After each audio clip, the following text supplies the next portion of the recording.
The Fargo 5, I'm Conrad Fargo. This is the city of ice and fire, north of Normal Metro. What does all that mean? Who are the people who live here? Well, you're going to find out one person at a time. We've got Cordell Hoff from Good Times on NP. Hello, Cordell. Hello. Thanks for having me. You're kind of a mover and a shaker. You had somebody else call me to set this all up. You didn't reach out yourself. Somebody else. Who was that who set this interview up? Yeah, my manager, Alexis Hansen. Alexis Hansen.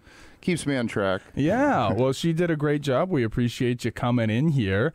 You were telling me you're from Jamestown originally. Yep. Now that's from Jamestown. That's kind of nearby. That's about an hour and a half just west of here. Correct. And did you live here before at all since then, or you were just mostly based out of Jamestown forever and ever, or? Before that, I guess I grew up in southwestern North Dakota, a small town south of Dickinson. And then moved to Bismarck, took a job that put me in Jamestown for about 13 years. And then just this last December, moved to Fargo to start the new venture. All over rural North Dakota. So you're definitely a Midwest boy. No, not a stranger to the weather, not a stranger to the culture. Or maybe you are. How would you say that Western North Dakota differs from, like, Fargo? I think people think North Dakota, they go, oh, it's all the same, but a little different. Definitely different. Yeah. Out there, a little more sparse. It's a little bit milder climate in the winter. We don't have the humid cold like we get out here. And really? First time I experienced it, I was like, wow, this is bone-chilling really? cold. That's interesting. So I lived in Japan for a while. So you want to talk about humid cold. So like the coldest it gets is like 25 degrees in Tokyo. And I'm Fargo, North Dakota. I'm like, oh, this is going to be nothing. I'm sitting there just freezing because the humidity carries the cold, right, like into your bones. And so I thought we were dry here. It's more humid in Fargo? Oh, yeah. Yeah, it's out just because of the west. river? We can, some years we get 2 to 3 inches of rain all growing season. It's tough. A lot of things are brown, depressing, but wow.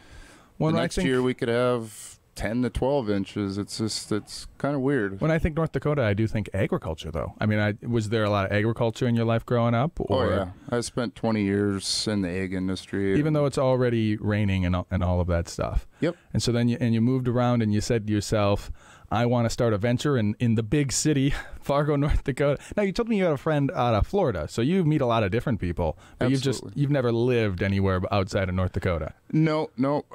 Spent a little time in Oklahoma, I guess, in basic training. And you're a military member. Yep. I see. Then we took a job after that and traveled the U.S. for about 3 years. And it was interesting seeing just a bunch of different things, comedy clubs. We do a lot of different things like that, and just kind of get the wheels turning in my head when I was looking at locations out here. I think those are two experiences where people sometimes will move. My acculturation was a study abroad in university, so I went and lived in Japan for a year, and yours, the military, just kind of sending you all the bases, and you kind of get to see and taste of all the world, and then you still came back though.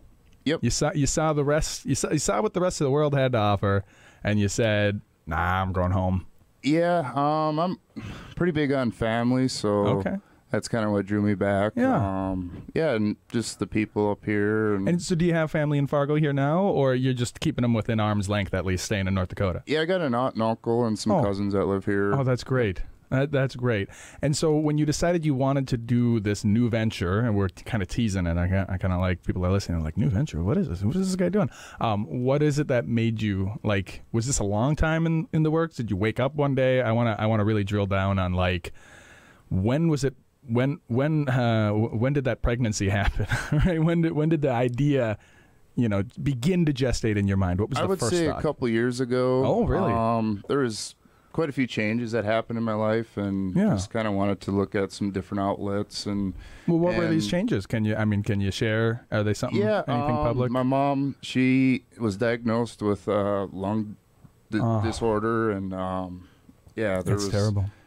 Related to COVID or maybe other? No, it's issues? a genetic deal. Oh, so no! Oh, no! Yeah, they kind of overlooked it or misdiagnosed it for quite a while, and it's now that they finally got it figured out. Is this a concern for you? And you said you had 2 children, 2 daughters? Correct. Yep. Yeah. Is this a concern for you and your daughters? Yeah, it's something. I guess I got tested. I have something similar. Wow. But yeah, it's just something you got to manage. There's really, and it never came up in all your years of the military, because I mean, they really put you guys through the ringer. Yeah, it's something as simple as just a regular blood test, but they got to know what they're looking for. Wow. What is that? I mean, for people who are listening, gosh, maybe we should all go get this blood test. It's alpha-1 antitrypsin deficiency. It's a protein in your liver is produced irregularly, so it never gets to your lungs to protect your lungs. And basically, she should have been living like COVID her whole life. Yeah. Wow. And so because of that. Well, that and corporate USA kind of downsized the company that I was at for 13 years. Oh, wow. And yeah, it was just. And what were you doing in corporate America? I was a seed rep. Oh, okay. So so you're like selling them. Yeah, I was setting up new accounts. What kind of seeds? Corn and soybeans. Oh, okay. I've got a good friend who does sunflowers. Oh, okay. Yep. So, yeah. Yeah, we didn't dip into that industry. It was just the corn and soybeans. We kind of stuck with what was hot, what we knew. We produced our own products in-house. And you really are North Dakota born and bred, very agricultural. Absolutely. And so mother's health, maybe your own concerns about health, the corporate America situation, you start, this is only a couple of years ago. I think a lot of people like pine forever and ever to start a business, but you kind of get the spark and you say, I want to do my own thing. Yep. And I don't know, it just kind of motivates me to just keep pushing forward. Keeps my mind off. It keeps a guy sane until you get several employees reaching out to you at once. It's crazy, but it's good. It's good problems. Being a business owner is definitely. And so and we still haven't said what it is. Then I love that. I love like we're just teasing the listener who's like, but what is it? What is the business that he does?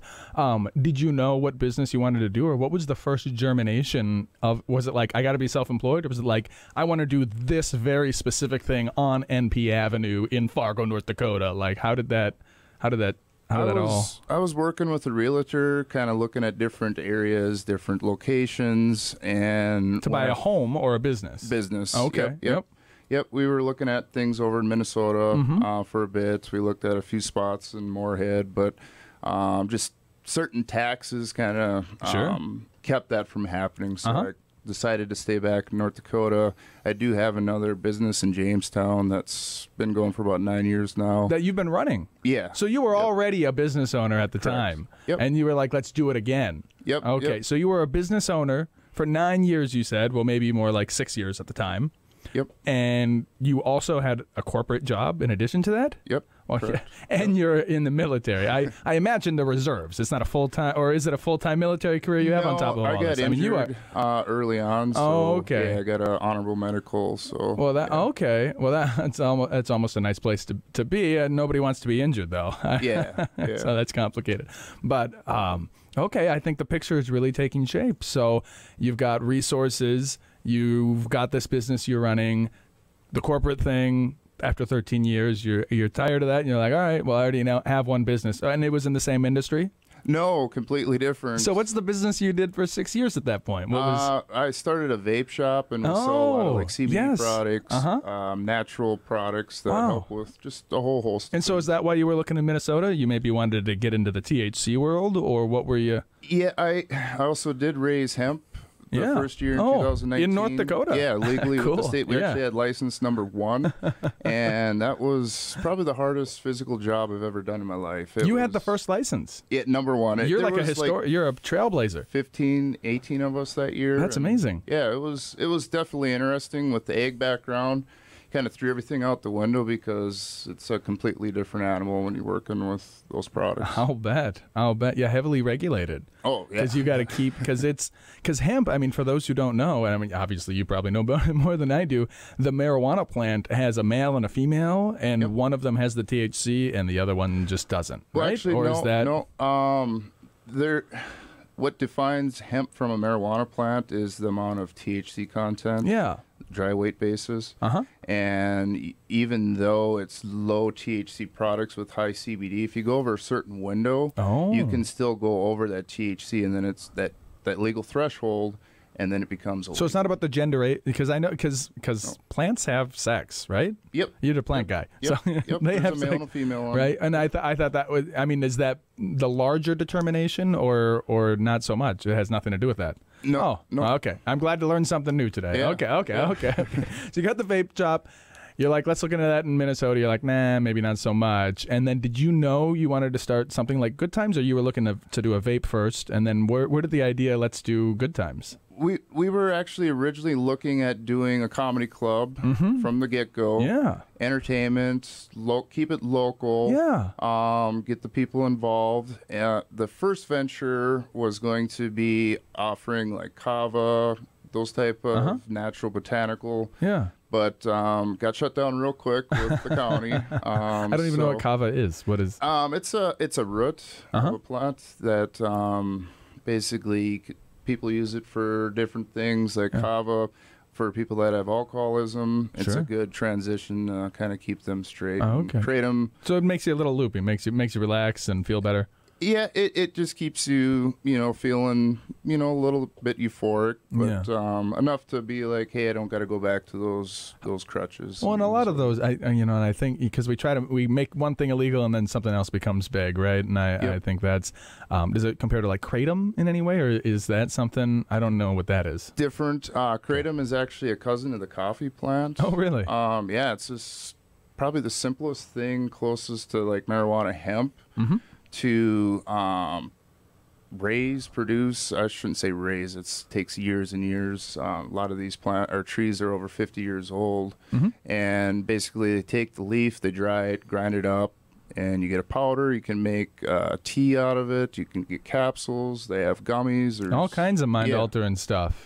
And that's more for people that use that or had problems with opioids. Yeah, that's what I've heard of before. So, yeah, okay. And so then, but Good Times not doing any of that. You want to do kava, not doing that. No. So you've just got a beer license. There it is. I broke the tension. Yep. You're gonna sell coffee and beer. I'm sorry, wine and beer. It's a wine and beer license. No, or is it just beer? Or no wine, just really? beer. Oh, just okay. beer. We will have mocktails. We got some different coffees and things like that. Absolutely. So it's not going to be, eventually we'd like to get a full-blown liquor license, but that's not in the near future. I mean, those are like 8, 9, 10 grand more, and then on top of it, good luck getting one, right? You got to apply, and it's a whole thing. Yeah, and there's only so many that are allocated, and until one becomes available, and at that time you're on a waiting list. So absolutely, just gotta deal with what we got and make the best of it. And that's going to be opening soon here. Absolutely. And we've got coming up, and that's going to be the next segment. So I'm segueing. See what I'm doing? Very, very natural, very smooth. We're going to do Fargo Fun. You've got not comedy quite yet. I think we might have a second guest to talk about the comedy. You're going to be having some karaoke. Yep. So we'll talk about that and more about Good Times on our next segment. So don't go nowhere.